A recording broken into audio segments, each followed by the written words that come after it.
Okay guys, Good Marks Goods here, and today we're going to take a look at a box that has been sitting in my storage unit for almost a year now. Apparently I bought this in August of 2022, and I just started a new job at that point, and I was very swamped, so I fell behind on my purchases, and I just threw a couple boxes in the storage unit, and they've just been sitting there ever since. So I'll go ahead and take a look. Been a while, huh?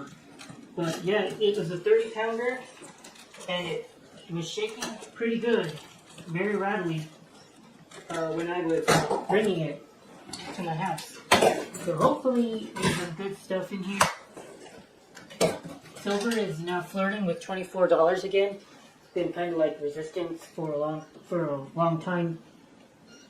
This year, a year now. So we'll see what happens with that front. It would be nice if it started gaining traction again and turned 30 into resistance, because 30 as support, because 30 as resistance was a multi-year affair since we've had all that crazy things going on in the world lately. And with support for a little while, I think started to die down again, but I'm not much of a TI guy, and I don't like to talk about the price of silver in dollar terms because I don't think it matters very much in the long term. Anyway, keeping on the silver market is kind of interesting.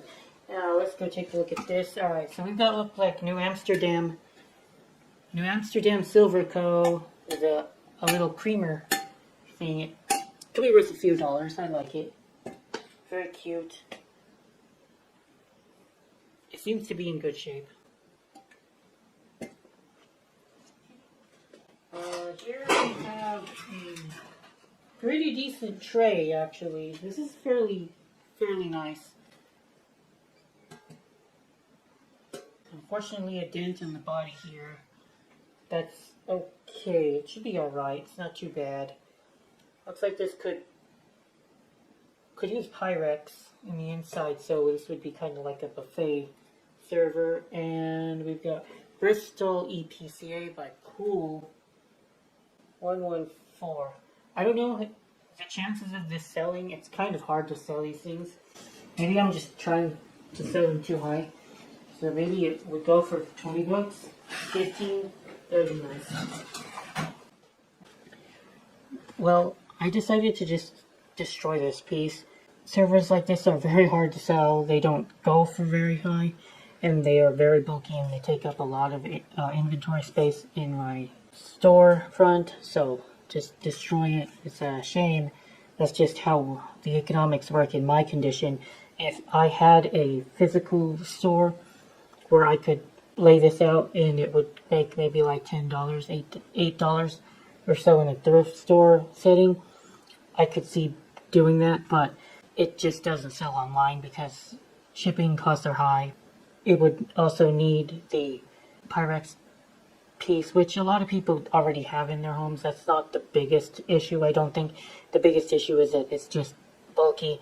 They don't really have like elaborate parties and that kind of thing, so I just scrapped this. So, okay, I've got silver soldered Gorham. Silver soldered Gorham is always cool to find. I really like silver soldered pieces, and this is very cool.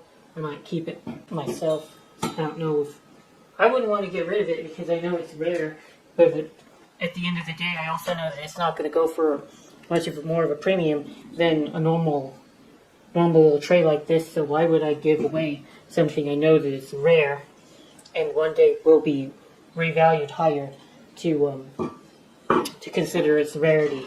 That day's just not here yet, but it could come.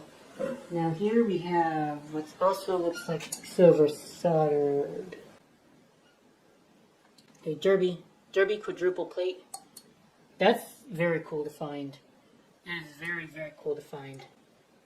The style is a little unusual.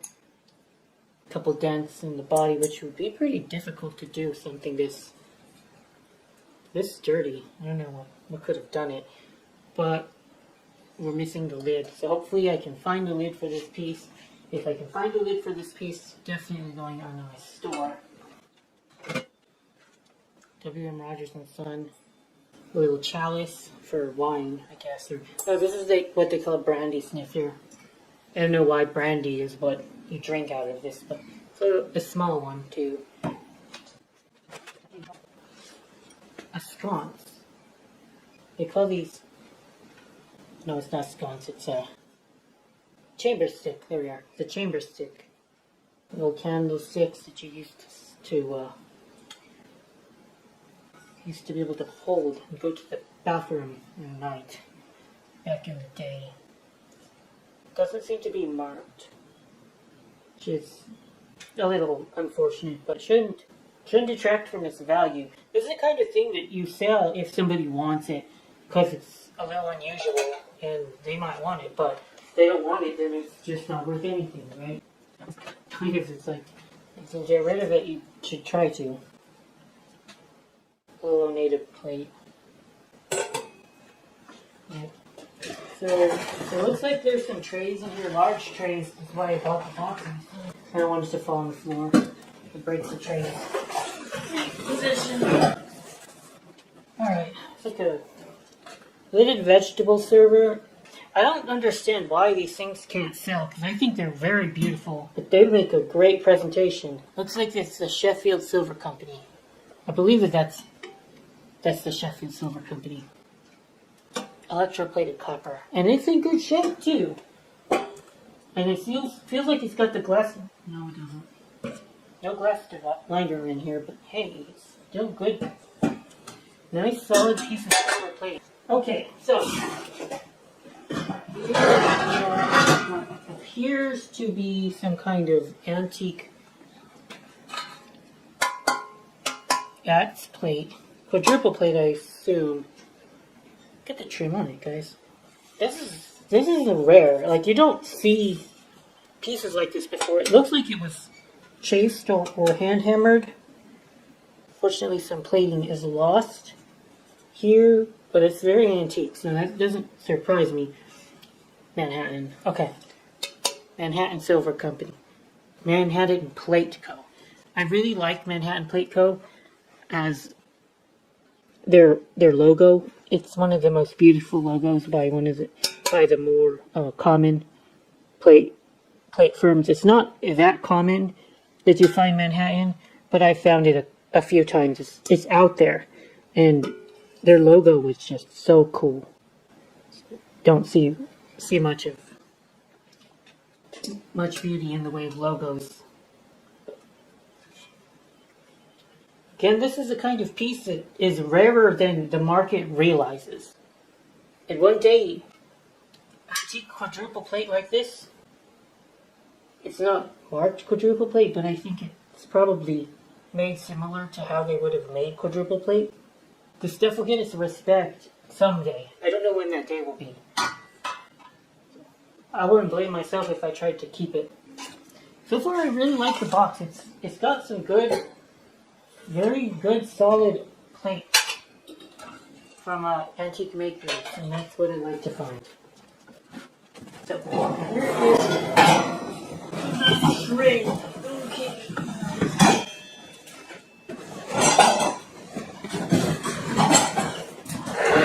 The rest of the box shifted to the side, so don't worry about it falling. All right.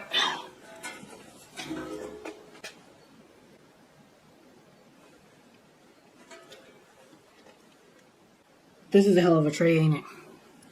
Definitely why I would have bought the box. The chasing is in very good shape. I don't know what else to say. It's a badass tray, and I would want at least $150 for this tray.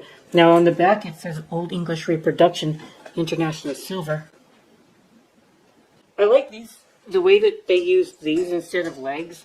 These would put contact on the table without scuffing the back, but it wouldn't. But the legs, they're also not legs. They're like little ball half spheres that wouldn't be at risk of breaking during shipping and storage. So I really like that when these trays are designed like this.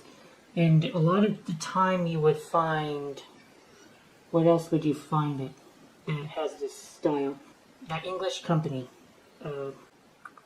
What's that English company? England. Barker Ellis. Barker Ellis by England also used a lot of these kind of ball joint things on the back of their stuff. So if you see that, there is a chance that you have Barker Ellis.